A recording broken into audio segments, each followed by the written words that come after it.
Abby from Twist Me Pretty. I am here with CGH to share with you how to get this really pretty crown braid. And this is a little bit different. You're not going to wrap it all the way around your head, which I feel like is often challenging for a lot of people to braid around and up. And also you need really long hair. So this crown braid you'll be able to do if you have, I wouldn't say short hair, but shorter-ish hair, medium length to long hair. So I hope you guys enjoy this tutorial. Stick around if you want to see how it's done. Make sure to subscribe below to Cute Girls Hairstyles if you haven't already, and let's get started. Start by dividing the hair into two sections, and don't worry if your part isn't super even because in the end it's not going to matter. And then just clip one side out of the way, and then we're going to be doing two Dutch pigtail braids. So take a small section from the front and divide it into 3 equal sections, and then unlike a regular French braid, you're going to take the outer strands under the middle section. I'll make sure to leave a link to a more in-depth tutorial for you in the description box, but I'm just going to go ahead and cruise through these so that we can get to the good part.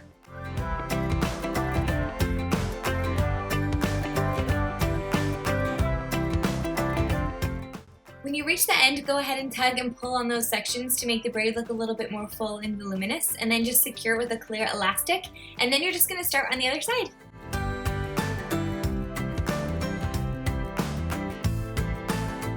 As you're braiding this side, try to angle the braid towards the base of the other braid. It's not mandatory, but it'll definitely help you when you're securing the two braids together. And now for the fun part. So take your first braid and we're just gonna clip it up and out of the way.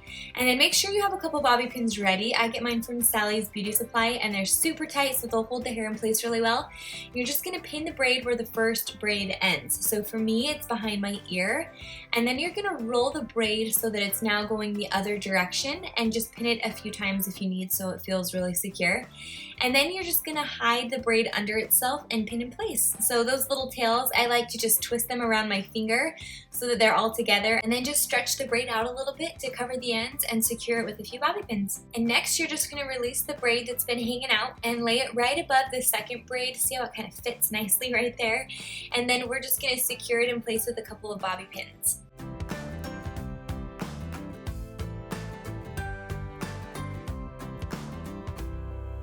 And now for the tails. If you have really long hair, go ahead and wrap the braid across your part and just hide it underneath that first Dutch braid. But if not, we're gonna do kind of the same rolly action we did on the other side. So just roll it around your fingers so that the tails are now going in the opposite direction, and smooth down any flyaways if you have them. And then with your bobby pin, grab a small section of hair and just push it in towards the braid.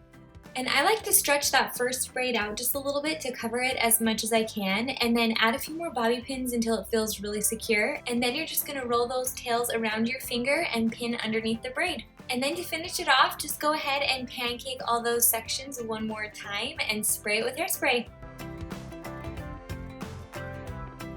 Okay, what do you guys think? I hope you enjoyed this video. Again, my name is Abby and my channel is over at Twist Me Pretty. I'll make sure to leave the link in the description box below. So go click it, come on over to my channel and say hi. I would love to hear from you. And then the video that I did a couple weeks ago, you can find by clicking this little button right up here. And we'll see you in a few for another tutorial. Bye guys!